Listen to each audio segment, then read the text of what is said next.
tenemos una Biblia, por favor, tomémosla con la mano derecha si es posible, la ponemos en alto o ponemos la mano sobre ella y decimos, la palabra de Dios contenida en este libro es la verdad que acepto creer, es la enseñanza que me comprometo a seguir y es la esperanza que me atrevo a confesar. Nada me impide recibirla, nadie me evitará que la haga parte de mi vida y por ningún motivo dejaré de proclamarla. Estoy aquí para leerla, oírla y vivirla diariamente. Amén. Oremos, Señor Santo, gracias por tu palabra preciosa. Háblanos, Dios, por favor, que nada ni nadie te lo impida. Bendice nuestras vidas, te lo pedimos en Cristo Jesús. Amén. Amén.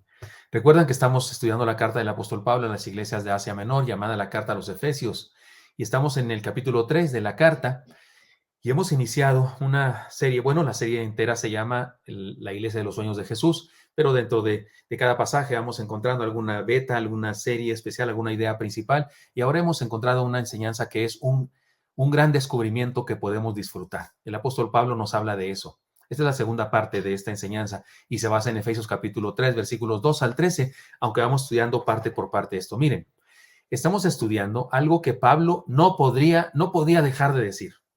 No podía dejar de decir que él se interrumpe a sí mismo. Él comienza con el versículo 1 anunciando que quiere anunciar que va a orar, porque la carta a los Efesios está llena de oraciones o declaraciones de oración. Les dice cada rato oro por ustedes, por esto y por esto, pero él se interrumpe a sí mismo porque no se aguanta de decirles algo muy importante que ya se le había dicho en el capítulo 1, pero ahora lo tiene que volver a decir. Eso habla de lo importante que es. Pero en resumen, lo que quiere decirles es un desafío a lo siguiente, desafío a esto, a disfrutar el gran descubrimiento. Pablo habla de un gran descubrimiento, le ha llamado él el secreto revelado, le hemos llamado nosotros el gran descubrimiento, y él desafía a sus discípulos a disfrutar de este gran descubrimiento.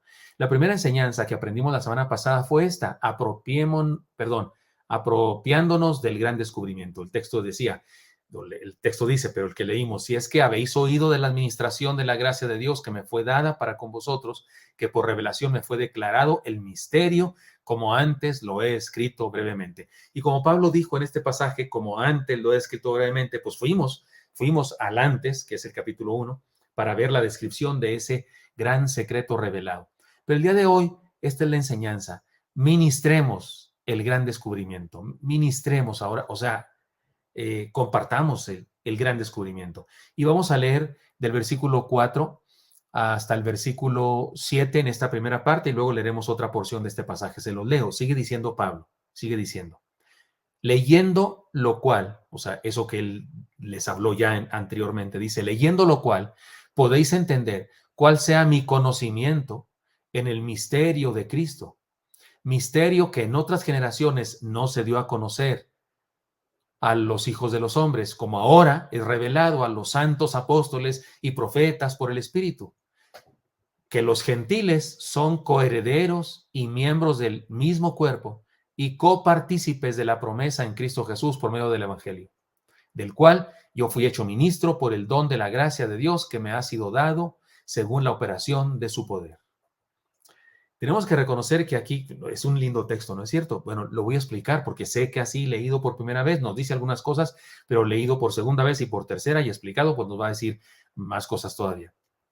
Pero tenemos que reconocer que aquí Pablo repite y reexplica, porque ya lo había explicado, algo que nos dijo en el capítulo 1 y que estudiamos la semana pasada, por cierto. Y esto nos ayuda a entender, insisto, como dije antes, lo importante que es. Yo tengo una regla en mi vida como predicador. De lo que la Biblia habla mucho, pues yo hablo mucho.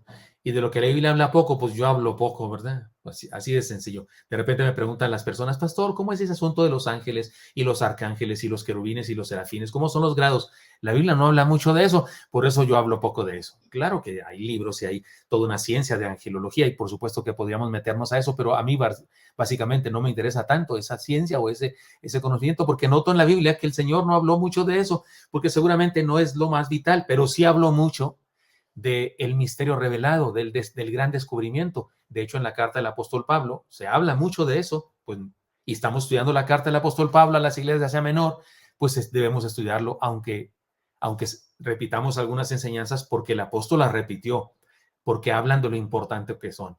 Tal vez el apóstol Pablo nos quiso decir al repetir cosas, tal vez nos quiso decir, eso va a venir en el examen. ¿No están de acuerdo? Tal vez el que lo repita significa que eso va a venir en el examen. Muy bien, tomemos el texto entonces y definamos de nuevo el gran descubrimiento. ¿Qué es eso? Se trata de una verdad que no ha sido revelada en generaciones pasadas. Así dice el apóstol, lo leyó conmigo, ¿verdad? Dice, leyendo lo cual podéis entender cuál sea mi conocimiento en el misterio de Cristo, misterio que en otras generaciones no ha sido dado a conocer. Está clarísimo que se trata de una verdad que no había sido revelada a las generaciones pasadas. Pero tenemos que decir lo siguiente. Aunque Dios se lo había dicho a Abraham, los hebreos no lo habían entendido.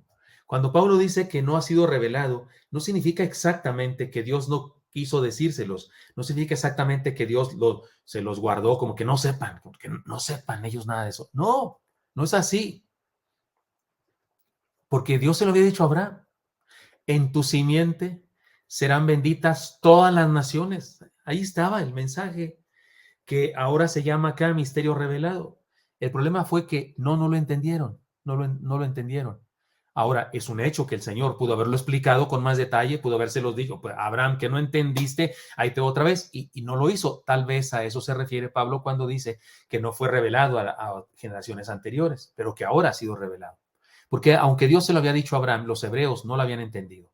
Aunque siempre fue el plan de Dios, porque siempre fue el plan de Dios, el egoísmo humano no lo comprendía. Se trata además de una verdad que finalmente fue revelada, y aquí viene lo interesante de todo y lo que nos debe llenar de gozo a nosotros. Se trata de una verdad que finalmente fue revelada a su iglesia. Dios escogió revelar, o sea, aclarar, como diciendo, ahora sí se los explico con santo y seña, ahora sí les explico con manzanas y naranjas, ya que no me entendieron algunos de ustedes en el pasado, ahora sí se los explico absolutamente, pero ahora lo explica a su iglesia. Es a la iglesia del Señor, a su iglesia misma que lo explica, porque el Señor dice que ahora los santos apóstoles, esos son parte de la iglesia.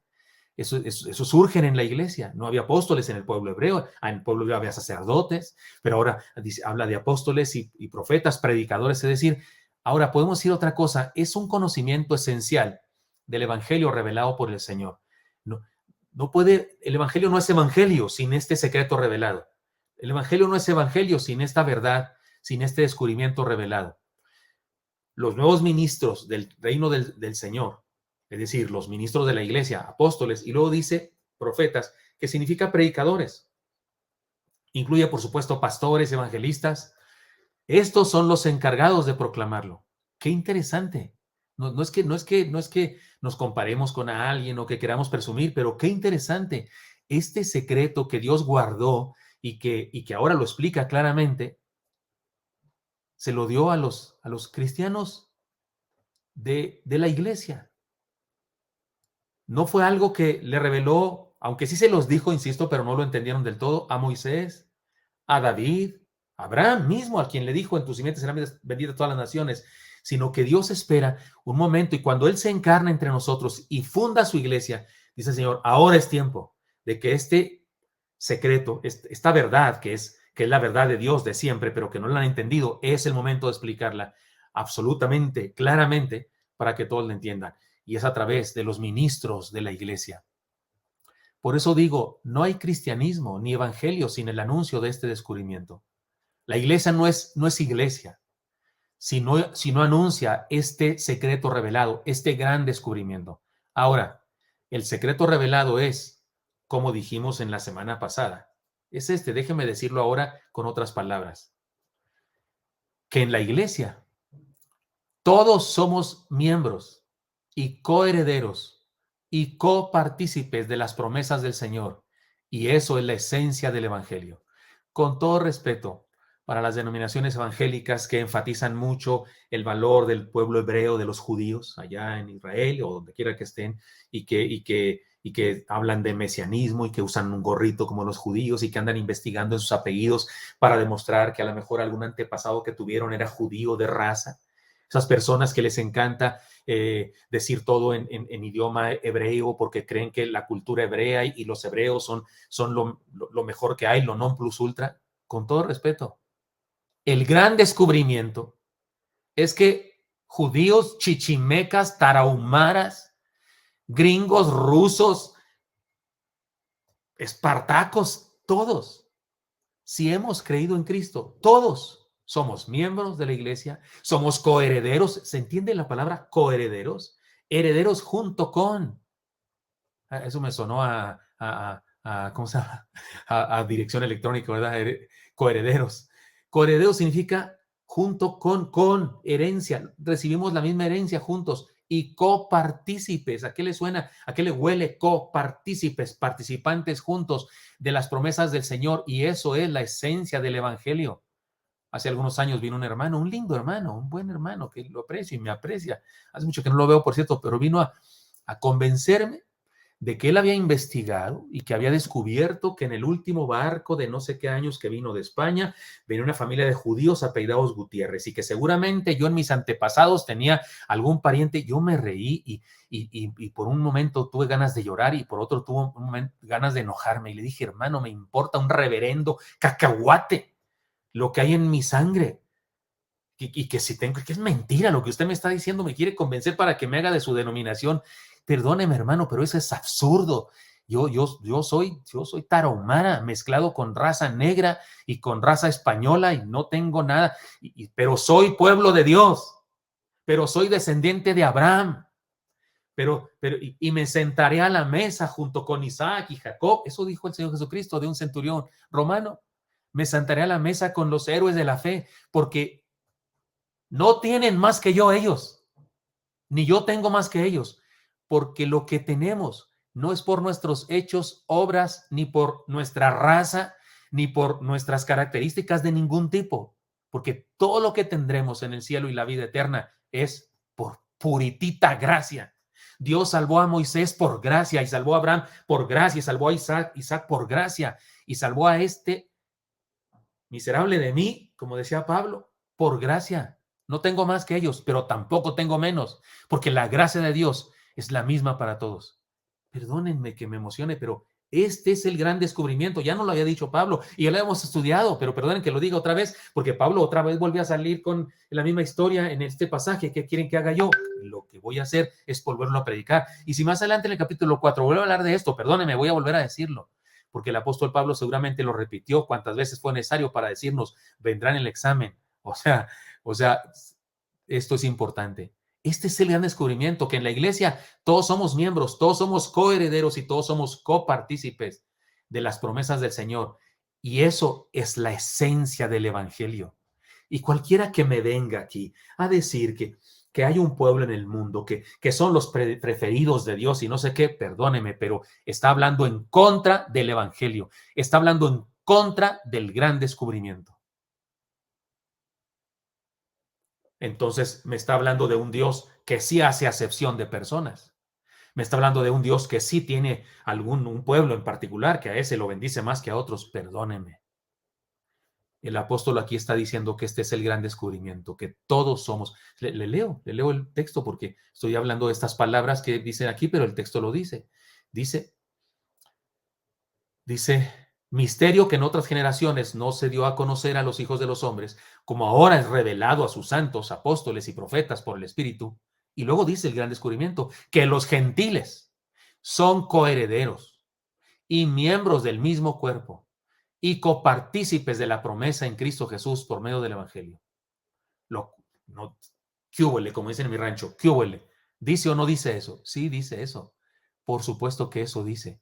Así es que, hermanos míos, cuidado porque esto es el Evangelio. Sin esta verdad, no es Evangelio lo que predica una iglesia. Por eso, si usted conoce un grupo, una denominación que anda diciendo que hay un pueblo que es el principal perdóneme, el pueblo de Dios está formado por aquellos que hemos creído en Cristo. Y no importa qué raza tenga, no importa cuál es su heráldica, sus antepasados. Si un ser humano el día de hoy no cree en Cristo, no entrega su vida a Jesucristo, niega que Jesucristo es el Hijo de Dios, el Mesías que vino a salvarnos, perdóneme, ese no es el pueblo de Dios. No importa la raza que tenga. Eso dice esta palabra. Eso dice esta palabra. Pablo dijo en Romanos, no todos son judíos, no todos los judíos son judíos, dijo Pablo, para simbolizar eso. No todos los descendientes de Abraham son de verdad hijos de Abraham en la fe. No, los que han creído en Jesucristo. Pero ahí anda gente enseñando una herejía, una doctrina equivocada. El secreto revelado es que todos fuimos salvados por la misma gracia de Dios y somos entonces, voy a decir con la palabra comiembros, coherederos, copartícipes. Así que se trata de un poder que la iglesia ha recibido y debe compartir. Este es el mensaje, este es el gran descubrimiento.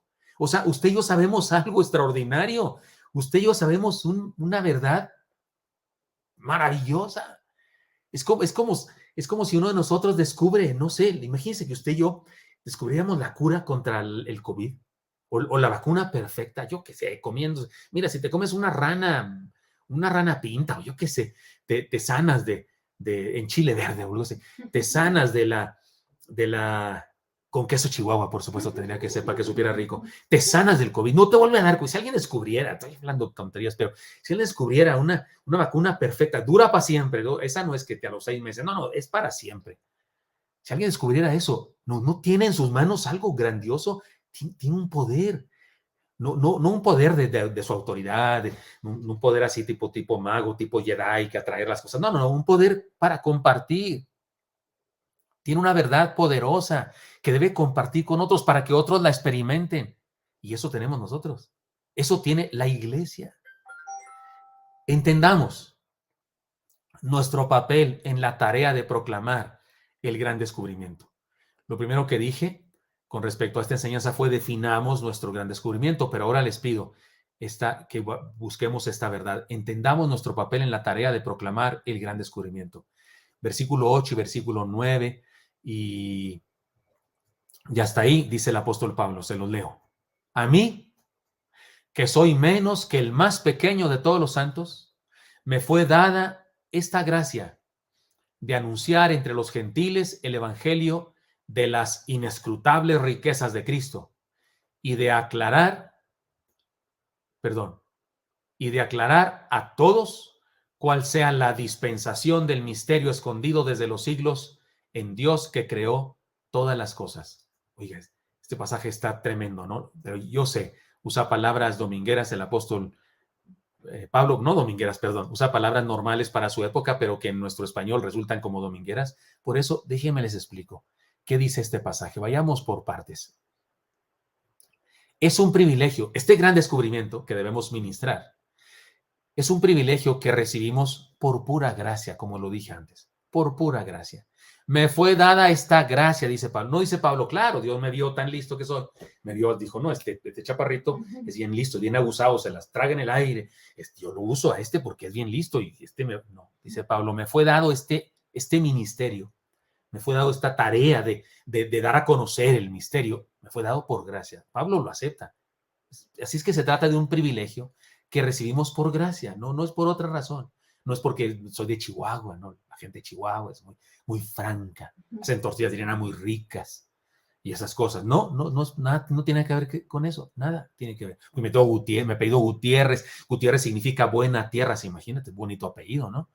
Aunque hay miles de gente que se peina igual que yo, que es un apellido común, pero nada tiene que ver con eso, que porque mi padre, nada, ni mi mamá, nada.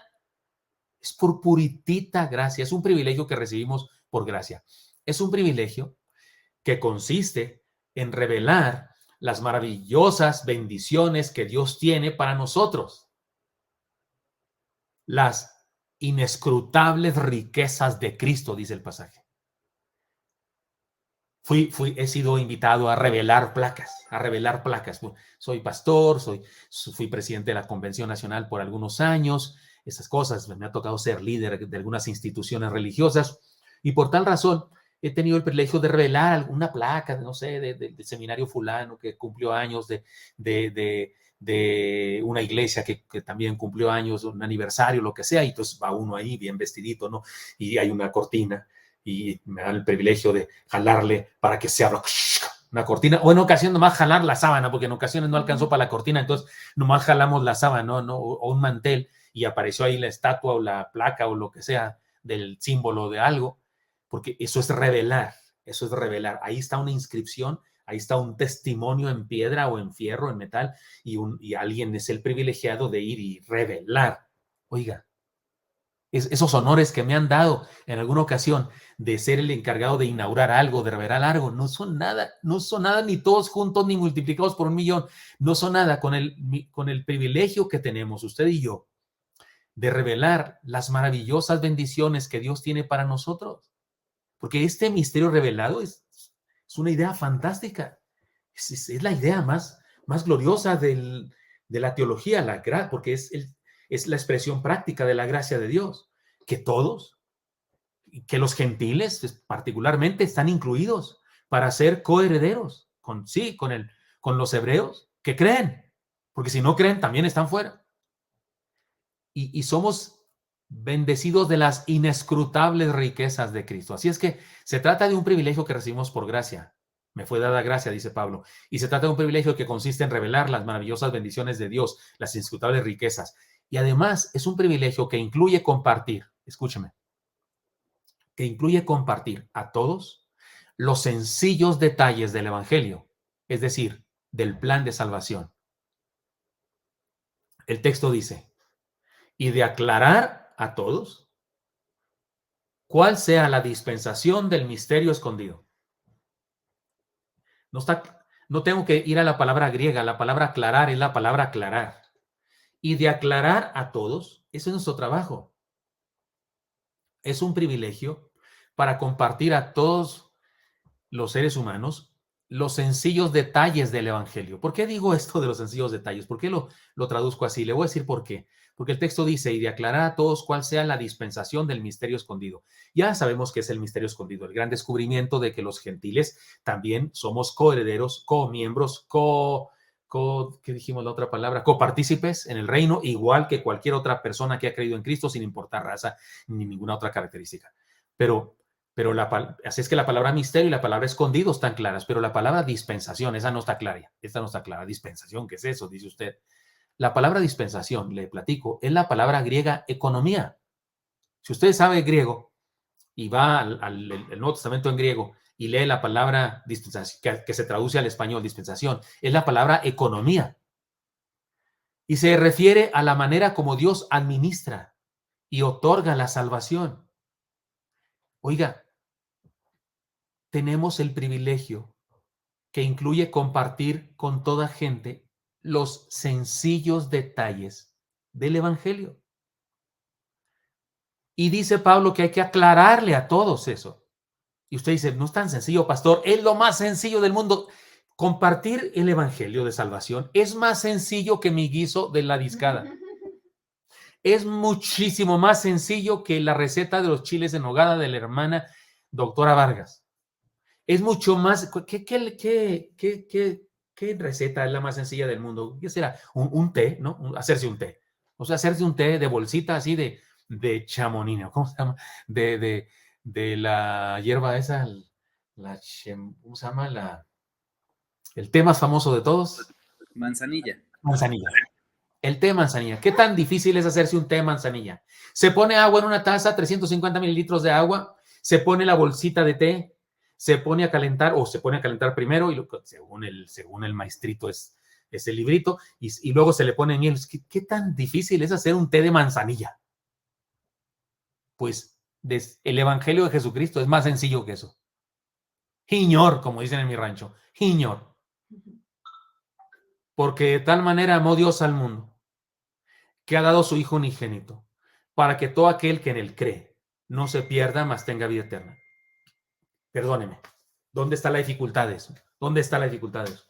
¿Sabe dónde está la dificultad de eso? Que hay gente que cree, que no cree y que no puede ser tan sencillo. No tiene que haber algún truco. No puede ser tan sencillo, debes algo, ¿no? Portarte bien, ser una buena persona, abandonar el vicio del cigarro, abandonar el vicio de no sé qué, ya no decir palabrotas, porque no, así de sencillo, nomás creer eso es lo que hace difícil el asunto. Pero el evangelio no es difícil. Decirlo no es difícil. Pablo lo.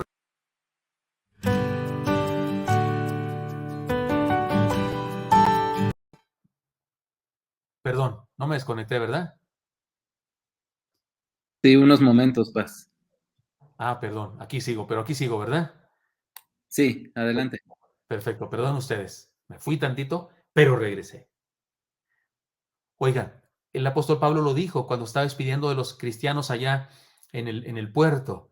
Les dijo, que no, nada he rehuido de decirles a ustedes, nada me he negado de predicarles el evangelio de Jesucristo, y luego lo resume, de hablarles todo el consejo de Dios en relación a el arrepentimiento para con Dios y la fe en nuestro Señor Jesucristo. Elementos de la conversión, ¿cuáles son? Arrepentimiento para con Dios y fe en nuestro Señor Jesucristo. ¿Qué tiene de complicado eso? Nada más complicado hacer un té. Porque aquello de si le pones la bolsita antes o después, sale diferente. Yo soy de los que se lo pone después. Primero caliento el agua y luego le pongo el té. Y luego la miel. Hay quien le pone la miel primero. Entonces, la receta de cada quien es a según, pero en este caso, arrepentimiento para con Dios y fe en el Señor Jesucristo. ¿Qué tiene de complicado eso? Por eso Pablo usa esta palabrita y de aclarar a todos cuál sea la economía, cuál sea la dispensación, cuál sea la administración, cuáles son los detalles administrativos del misterio escondido. O sea, ¿cómo le va a hacer un gentil para ser salvo? ¿Cómo le va a hacer? Pues está sencillo, queridos hermanos. Todo lo que tienen que hacer es arrepentirse para con Dios y tener fe en el Señor Jesucristo. E irse de rodillas también hasta la basílica. No hace falta eso. Hacerse miembro de la Iglesia Bautista Oreb, entonces, escuchar los devocionales del Paz, si no, no eres salvo. No, eso no es necesario para salvación. Entonces, si fumabas, dejar de fumar y maldecir el cigarro y, hacer declaraciones, seguramente hace falta hacer declaraciones, declaro que en este momento cancelo el espíritu de no sé qué, hace falta, ¿no? Ir a no sé dónde para que un loco, para que un usurero me tumbe, diga cosas, tócalo, Espíritu Santo, y yo me caiga y dé el azotón como si tuviera mal de Parkinson o alguna cosa. Es ir con un vividor del evangelio para que haga eso conmigo y me permita experimentar no sé qué cosa. No dice nada de eso. El problema de que a algunas personas les parece que no es sencillo es que le inventan otras cosas que no son el evangelio. Pero este gran descubrimiento es un privilegio que incluye compartir con todos los sencillos detalles del evangelio, es del plan de salvación. Y son sencillos, por supuesto. Son absolutamente sencillos. Sigamos adelante. Es un privilegio que consiste en revelar el corazón de Dios a todo ser humano. Sí, porque mire cómo dice el texto. Se lo leo otra vez. Dice, a mí, que soy menos que el más pequeño de todos los santos, por gracia, me fue dada esta gracia de anunciar entre los gentiles el evangelio de las inescrutables riquezas y de aclarar a todos cuál sea la dispensación del misterio escondido desde los siglos en Dios, que creó todas las cosas. O sea, es un privilegio que recibimos por gracia, es un privilegio que consiste en revelar las maravillosas, inescrutables riquezas de Cristo. Es un privilegio que incluye compartir y aclarar lo sencillo que es el evangelio. Y es un privilegio que consiste en revelar el corazón de Dios a todo ser humano, porque esto lo planeó Dios desde antes de la fundación del mundo. Se trata de anunciar lo que Dios se propuso hacer desde siempre. Ya lo hemos dicho antes, no es un nuevo plan, es el original y eterno plan de Dios. Lo expliqué la semana pasada. No se trata de que Dios dijo, bueno, pues como los judíos ya no se convirtieron, rechazaron a mi hijo, ¿qué vamos a hacer? Pues hay que salvar a otros, ¿no? Porque pues ahí está la gracia que no se desperdicia, vamos a salvar a los gentiles, los que quieran. No, Dios le dijo a Abraham, desde que lo llamó, en tu simiente serán benditas todas las razas, porque la palabra es todas las etnias, todas las naciones. Esto nos remite a algunas enseñanzas prácticas. Para terminar entonces, esto nos remite a unas enseñanzas prácticas. Número 1, la iglesia de los sueños de Jesús, porque acuérdense que ese es nuestro tema. La iglesia de los sueños de Jesús nació en la eternidad y en el corazón de Dios. La iglesia no es un proyecto emergente. La iglesia no es una estrategia que, así como director técnico, y está jugando su equipo y de repente se lesiona un jugador. El director técnico tenía otro plan. A ese jugador no lo pensaba sacar nunca. Tenía pensado sacar a otro y meter, pero se le lesiona a un jugador, tiene que ser una estrategia nueva. No. La iglesia no es una estrategia nueva emergente. La iglesia nace en el corazón de Dios, en la eternidad. La iglesia de los sueños de Jesús, así. Sabemos todos que fue fundada, humanamente hablando, terrenamente hablando, el día del Pentecostés. Ahí nace la iglesia en el sentido práctico de ejerciendo la iglesia de Cristo. Pero la iglesia nace como idea en el corazón de Dios en la eternidad. Número 2, la iglesia de los sueños de Jesús se forma y vive de acuerdo al proyecto más antiguo de la historia del universo. Dios salvando y uniendo a los seres humanos que creen en Él y le entregan la vida. Sí, la iglesia de los sueños de Jesús se forma y vive de acuerdo al plan antiguo. Hay gente el día de hoy que le molesta lo antiguo, se quieren sentirlos muy renovados, los muy nuevos. Pero el profeta nos dice, en el Antiguo Testamento nos dice que regresemos a las sendas antiguas, a los planes de Dios. Esto me recuerda a Josías, el rey Josías, un jovencito, un niño que comenzó a los 8 años, comenzó a ser rey, porque él tenía 8 años cuando murió su padre, el rey anterior, y llega a ser rey. Sospechamos que no ejercía de verdad el reinado, sino que sus consejeros le ayudaban, toman decisiones por él, pero por ahí de los 16 años comienza a reinar en forma estricta, él a tomar decisiones. Ordena la limpieza del templo. Parece que su mamá era muy creyente, su padre no tanto, pero su mamá sí, y le enseña cosas seguramente, y él tiene una fe en el único verdadero Dios, y manda limpiar el templo y arreglar las puertas y demás, y los escribas descubren el libro de la ley, imagínense, descubren el Pentateuco que no leían, no lo conocían, nadie de su generación lo conocía, y se lo traen al rey, pues nos encontramos un libro ahí entre las ruinas del templo, ya no se usaba el templo hacía décadas, y dice, pues a ver, léanmelo, a ver qué dice, y le leen todo el Pentateuco de Génesis, Éxodo, Levítico, Número, Deuteronomio. Posiblemente le leyeron todo o tal vez leyeron Deuteronomio. Algunos piensan que lo que encontraron fue el libro de Deuteronomio. Como sea, le leyeron. Debió ser muy largo, debió ser mucho tiempo la lectura. Y cuando termina la lectura dice la palabra que rasgó sus vestidos y que dijo, no es posible, porque entendió el plan de Dios para el pueblo hebreo, el pueblo judío. Dijo, no es posible, tenemos un Dios grandioso y tiene planes para nosotros. Y estamos aquí fuera de ese plan, echando a perder todo. Me encanta esa actitud de ese hombre. La iglesia de los sueños de Jesús se forma y vive de acuerdo al proyecto más antiguo de la historia del universo. Dios, este es el proyecto de Dios. Dios salvando y reuniendo seres humanos que creen en Él y le entregan la vida. Este es el proyecto de Dios. Perdón, y es el proyecto más antiguo. Eso es la iglesia. Número 3, voy rápido. No voy tan rápido, pero voy rápido a partir de ahora. 3, la iglesia de los sueños de Jesús está formada por personas distintas en todas las posibles maneras de ser distintos. Sin embargo, están unidas por la fe, por una salvación, por un secreto revelado y por una responsabilidad por compartirlo. He estado viendo los Juegos Paralímpicos, ahora a la comida y en otros momentos que tenemos posibilidades, prendemos la tele ahí donde están los Juegos Paralímpicos. Tuve que meterme al internet porque tuve curiosidad. ¿Qué características tienen los corredores? Porque de repente veo a algunos que yo digo, eso no les falta nada, no les falla nada, son tremendos, corren velozmente, nadan tremendamente bien. Pero he entendido que ahí hay claves que T13 o C24, no sé qué así se les llama, y algunos tienen extremidades, no tienen algunas extremidades, o algunos no tienen movilidad en alguna extremidad, algunos son invidentes, hay muchos corredores que tienen que correr con otra persona a su lado que les guíe porque no pueden ver y diferentes características. Y me di cuenta que en los Juegos Paralímpicos hay una diversidad bárbara por las características de las personas con esas capacidades diferentes. Pues déjeme, repito una vez más, en la Iglesia de los Sueños de Jesús, la Iglesia de los Sueños de Jesús está formada por personas distintas en todas las posibilidades o maneras de ser distintos.